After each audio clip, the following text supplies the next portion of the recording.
کربلا میں آپ کو کیا نظر آتا ہے؟ اگر امام حسین خود کو بچانا چاہتے کیا بچا نہیں سکتے تھے؟ جعفر جن امام حسین کے پاس پہنچا، مصدقہ روایات میں ہمارے پاس، اس کی شادی ہو رہی تھی عاشور کے دن، تخت پہ بیٹھا تھا، اچانک تخت کے نیچے سے 2 لوگوں کے رونے کی آواز آئی۔ جعفر نے کہا کون ہو جو خوشیوں میں رو رہے ہو؟ 2 جن نکلے، کہ سردار ہم آ رہے تھے آپ کی شادی کے لیے، کربلا میں ہم نے دیکھا کہ ہمارے مولا کے بدن پہ زخم لگے ہیں۔ جعفر نے جیسے سنا، لشکر کو تیار کیا، فوراً کربلا پہنچا۔ کہتا ہے جب کربلا پہنچا تو 4 فرسخ تک، جعفر کہتے 4 فرسخ تک انبیاء، ملائک، اجنہ، وہ مخلوق جو نظر آپ کو نہیں آتی وہ کھڑے تھے۔ میں نے کہا میں خود کو مولا تک پہنچاؤں تو کیسے پہنچاؤں؟ کہتا ایسی سوچ میں تھا کہ امام حسین نے وہیں سے آواز دی، جعفر حسین کے قریب آ۔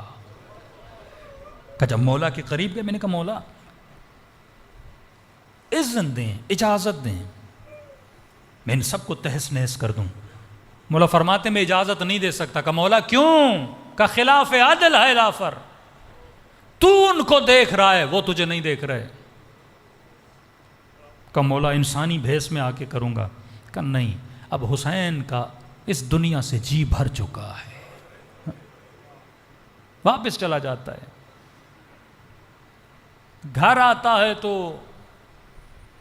آہو بکا، ماں پوچھتی ہے رو کیوں رہے ہو؟ کہتے کربلا میں میرے مولا حسین کے ساتھ یہ حالات دیکھ کر آیا ہوں۔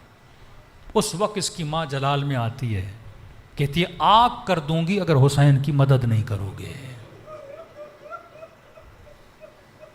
کہتے ہیں پھر سارا لشکر ماں کے کہنے پہ کربلا پہنچتا ہے، لیکن جعفر کہتے ہیں اب جب میں پہنچا تو شام غریبہ ہو چکی تھی۔